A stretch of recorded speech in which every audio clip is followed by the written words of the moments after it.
Hi there, I'm James. And I'm Paul. And we are Sans Chumpers. Because we are at the very, very tip of Cape Cod Peninsula. in Provincetown. We are as far east as we are getting on this trip. We can't get any further unless we got into that ocean right behind us. We have a couple of kayaks. We crossed the bay. We've been laying on the beach. And it's wonderful. And we want to get to the furthest point that we're going to get on this trip.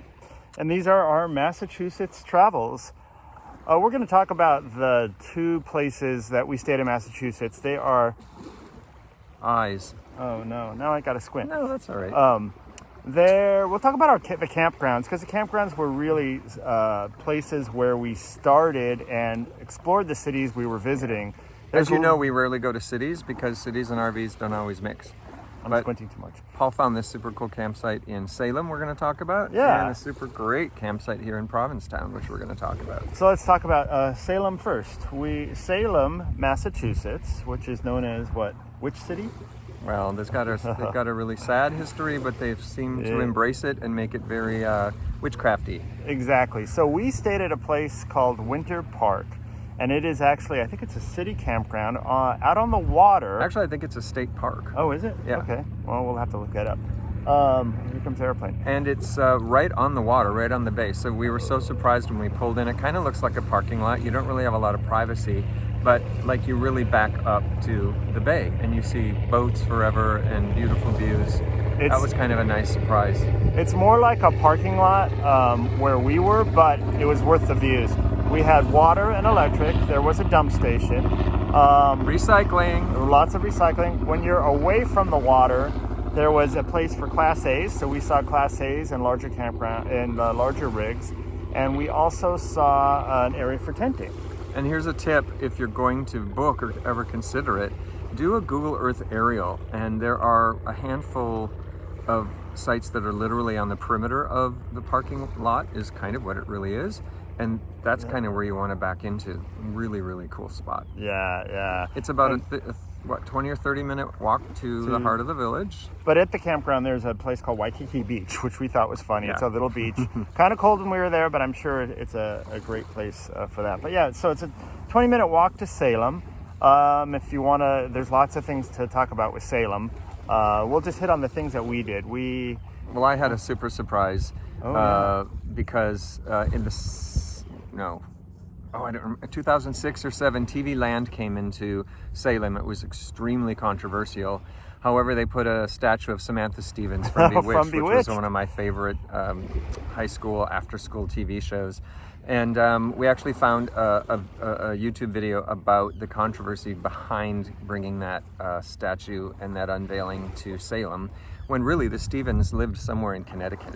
But it had to do with the witchcraft stuff. And a couple of episodes they shot there. There's lots of witch museums, but the best thing was it was our first New England seaside port, so we got to have lobster. Yeah. I had a lobster roll, and James, tell us what you drank. Well, I started with a lobster teeny, which had supposedly the essence of lobster, so it kind of scared me what that was going to be, but I think the essence was any kind of dripping of water from the steaming of the lobster. But it was a big fat lobster claw and a martini, so who's going to say no?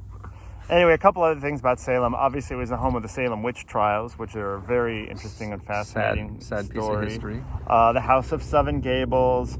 Lots of things to do there. It's a great downtown. Oh, beautiful architecture. Just wonderful, very old, cool. Of course, New England architecture.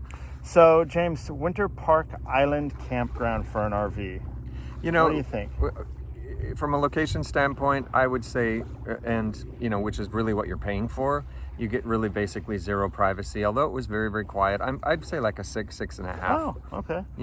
I would probably give it a 7.5. I think the two things lacking, if you're going to stay there for a long time, there's not a sewer connection, and there isn't privacy. But like I said, it's really a city parking lot or a city campground to get to Salem. It gives you an opportunity to enjoy a little village, a little city, and while you're RVing. Yeah, that's basically so there you go. what it is. 6.5, and a 7.5 on that. So don't put that on your itinerary, and don't be intimidated. No matter what size RV you're in, it's definitely worth it. So the next stop, we are, like we told you before, in Provincetown, Massachusetts, and we are staying at a place called Coastal Acres. Very lucky to have a park that is walkable 10-15 minutes to the village. It's literally, about 10-15-minute walk down a trail, and you're right on Commercial Street, which is the heart of Provincetown. So let's talk about Coastal Acres for a little bit. Okay. Lots of different sites. We're in a Class C, so we had a site with little tree, full hookups. There's an area for tenting. Of course, this year they're not allowing tenting. The showers are closed, but they do have nice bathhouses and bathrooms. There's an office. There's an area for big Class A's. There's an area for big travel trailers. It's very well kept. It was so friendly when we arrived. We got maps, how to get to town, which really isn't hard, but it was just a really, really great welcome. It's also the most expensive campground we've stayed at on this trip, but hey, it's also the cheapest motel room you're going to get in Provincetown. For Provincetown, you can't get a cheap hotel room to save your soul, so it's a pretty cheap stay for us. And actually, I think this is probably the best Wi-Fi we've had in any campground too, which is kind of funny because we're in the middle of the Cape on the very end of the landmass, and here we are. We've got great Wi-Fi. So how do you rate Coastal Acres? I'd give it a 9.5. Yeah, I give it like a 9 easily. I don't give 10s. Wow. Yeah, So, I mean, I don't see anything negative about it. It's a little tight, but that's the only thing but we've had no problem with privacy. People are just respectful, and I mean, to be near a vibrant, fun summer city like Provincetown, to have full hookups. It's just it's been great. And amazingly, it wasn't that bad of a drive to drive all the way out on the Cape. I mean, you see Class A's doing it. It wasn't that bad traffic-wise. I can't imagine what it'd be like on a weekend. But yeah, I'd probably, if it had a little more privacy, I'd give it a 10. But yeah, one of my favorite, if not my favorite campground so far. Yeah. Based on just the campground itself, but you can't beat the location. So let's talk a little bit about Provincetown. So the things to do in Provincetown. I mean, it's no secret that it's things to do. It's no secret that it's a pretty big gay destination for weekends. So we fit in a little bit. And all summer long on the weekends, or actually even through the weeks, they have theme events, which is a lot of fun. It happens to be Carnival this weekend. And the theme is over the rainbow, so it's everybody. No, we're not in Kansas anymore. Oh no, we're not in Kansas anymore. So it's been very fun. We took in a drag show comedy thing the other night, which was a blast, and we were in the front row, and so Paul I got picked on a little pulled bit into the show a little bit. There'll be some footage of that. Lots Also, of outdoor dining. as you can imagine, strolling the street and dining and ice cream and grab a piece of pizza and a lobster roll. I mean, there's a lot of seafood, but also since we're so close to the water, people just take to the beach. Yeah. Today we rented kayaks and we kayaked across the bay. It's quite calm.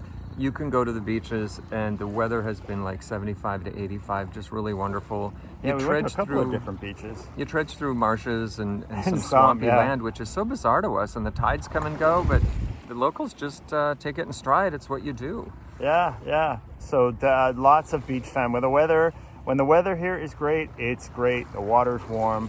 Lots of outdoor activities. We could go on and on about Provincetown. There's lots of websites and things that will tell you about all the activities. But there's a lot of talent that comes from New York. So there are cabaret shows and singers in these small little wonderful little venues. There's a few places that are super Class A dining. There's some nice hotels. There's a lot of rentals. There's a lot of shared rentals. There's a lot of just beach views and I'm not sure I've walked this much since we traveled to New York and walked. Yeah, I think this is a lot of walking. We put on 9 or 10 miles. 10 miles one day. Yeah, just walking all around. Wonderful architecture. Tons of people take care of their yards and gardens, plants. It's just pretty. Really, really fun. Yeah. Very friendly crowd too. Lots of smiles, lots of laughing on the streets. So street entertainers. So if you are, wow, the tide's coming in now. Wow, so if you are in an RV and doing a road trip, or even if you're not, they have rental trailers for people. And some people actually park their RVs there and leave them there all season. Definitely check out Coastal Acres. It's, most people think you're doing an RV trip and going to Provincetown, but definitely it's worth it.